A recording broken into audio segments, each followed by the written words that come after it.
Last week in Michigan politics, Vice President Kamala Harris makes her first campaign stop in Grand Rapids since becoming the Democratic Party's presidential nominee. And with a visit from her opponent on the east side that same day, we have the latest on the neck-and-neck race in this key battleground state. Plus, with Election Day drawing closer, how secure is the system and your absentee ballots? We verify. I'm Josh Alburtus, and this is your 13 on your side rundown.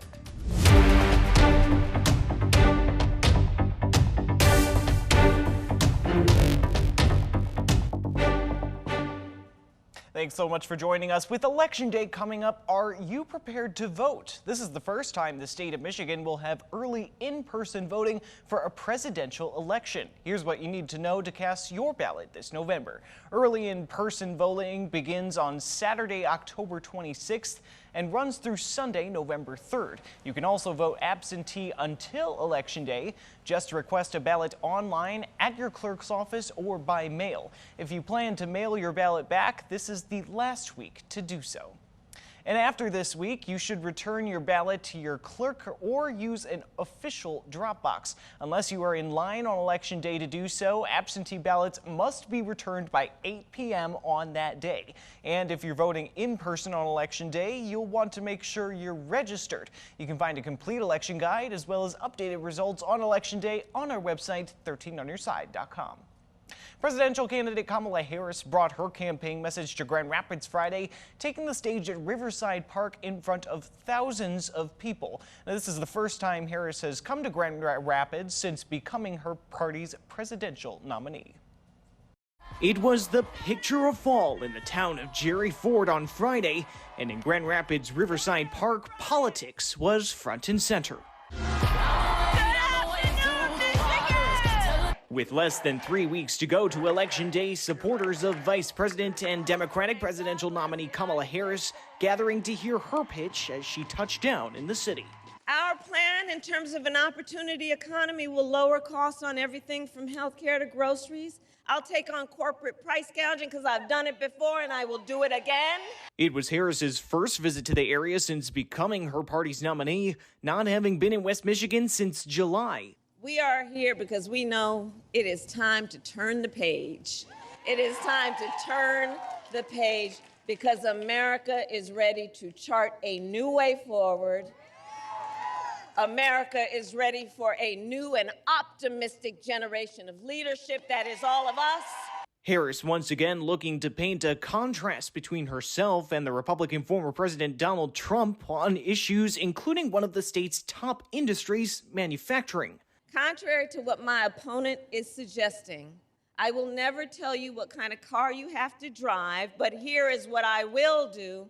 I will invest in manufacturing communities like Kent County. Polls have had Harris and Trump statistically tied in the state, but Harris making the case on Friday that she will be the candidate to lead the country forward. Ours is a fight for the future, and it is a fight for freedom.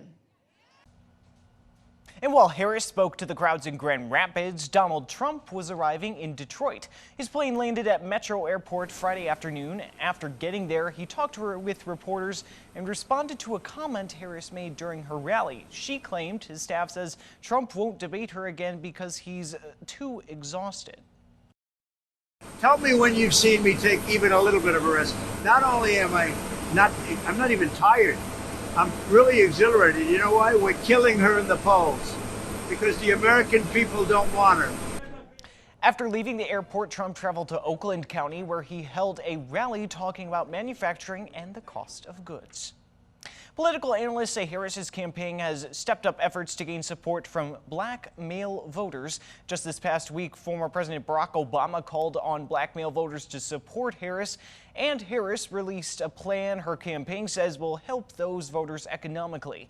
13 on Your Side's Lauren Baker spoke with voters and the local NAACP chapter about this latest effort and how voters are feeling about this push. The race to the White House is down to the wire, and now both candidates and their campaigns are fighting for every vote they can get. That includes the black male vote. Recently, there's been efforts to gain support from this demographic of voters. And you're thinking about sitting out. From leaders like former President Barack Obama speaking about the need of their support to propose policies. It's got some black male voters like Christian Lee talking about how important their vote is and why voting for someone isn't black and white. While it would be nice to say that the world is not fixated on color, it's still a very big part of American society, so you have to take that into an aspect with the policies that are coming forth. Fellow voter Nick Longstreet agrees that voters should vote for the candidate that has policies they agree with. People get lost in names and not necessarily policy, and I feel like a lot of people don't necessarily know the actual power and strength of what politicians can actually do versus what they hear in school. Groups like the Greater Grand Rapids chapter of the NAACP are also sharing that message. President Clee Jackson says voters need to understand how their vote impacts the future of their community. They really have to understand the issues, because the important thing is, how does my vote count and what really matters to me? You know, we got health care on the ballot. We got economic instability on the ballot. We got voting rights on the ballot. Because they say you have a right to choose who you believe is best for the country. Make sure you do your own research and that you're confident in your vote, but also still be sure to vote. And the second debate between Michigan's U.S. Senate candidates, Republican Mike Rogers and Democrat Alicia Slotkin, took place in Detroit this week. One of the major topics was the economy and how their policies they feel would benefit people in Michigan. Rogers says federal spending needs to be limited to lower prices on everyday items, and we need to, in his view, become energy independent. Slotkin says we need to lower the cost of living and inflation while passing a tax policy that supports the middle class. Rogers and Slotkin are running for retiring Democrat Debbie Stabenow's seat. If Rogers wins, it would be the first time in more than 20 years the seat will be held by a Republican. Communities around West Michigan are preparing their voters for Election Day, and Muskegon is going mobile. With their mobile unit, residents can fill out absentee ballots and get their questions answered in their neighborhoods. 13 on your side's Callie Lichter spoke with the city clerk about the effort.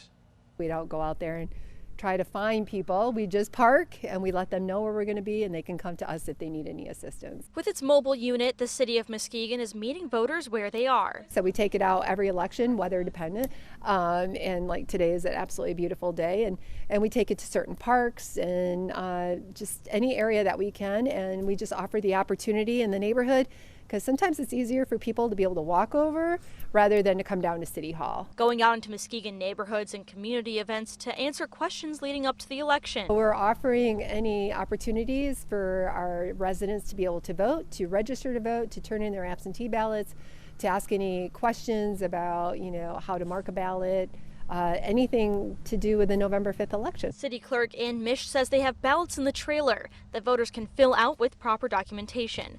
They can also answer questions on who's on the ballot and show a sample ballot. She says the trailer isn't just a resource, but a way to spark a conversation around voting. Our residents love it. They absolutely love it. They talk about it. They like seeing it out there, and you definitely have people that turn their head when we go down the road with it. It's quite visible. And again, it's just offering an opportunity. Along with the mobile unit, Muskegon City Hall will host in-person early voting starting 9 days before the election. Mish says flexibility allows everyone the opportunity to vote. That we hope everybody comes out and vote. We think it's crucial every election that we see you at the polls, or we see you with an absentee ballot, or and make sure you get your ballots in and get them in early too. Election security is a major focus for many in this election cycle, and many local officials are emphasizing why they feel voters should be confident in our elections. Coming up, we verify some of the steps in place to secure the vote when it comes to absentee ballots.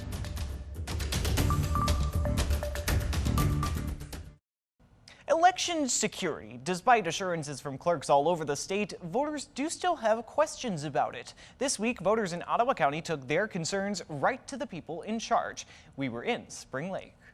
I think this is really important for people to understand from grassroots level. Kim Costing came into Wednesday night's event with Ottawa County election officials with hope for what they might have had to say. Well, it was important because I feel like we all need to be educated and re-educated regularly on the way our local government works.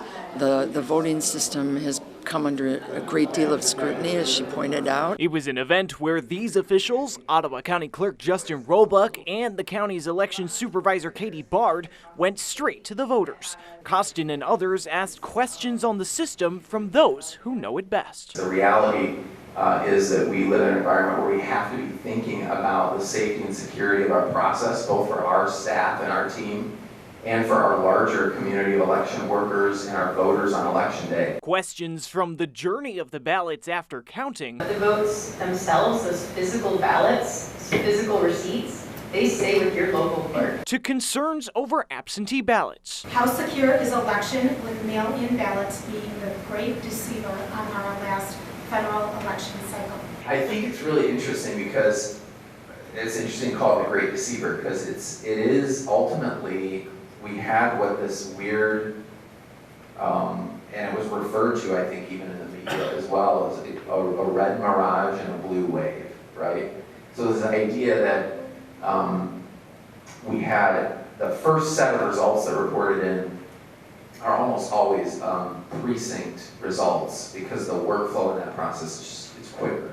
When you're in a voting precinct, voters casting their ballot, there's not as much steps as an absentee ballot. In Costin's view, the officials handled the questions well. Obviously, there's a lot of confusion going on and has gone on around the elections, misinformation and so forth. It's really important to clarify what the procedures are, what the checks and balances are, what the contingency and emergency planning is. And for Roebuck, he feels the event mirrored what they've been seeing all along in the lead up to a contentious election. So I think the questions were really reflective of what we've been talking about in this season, but also just really good feedback from the community in terms of the interest level in the process, and making sure that we're able to engage on all those levels and hopefully get them the information that they need.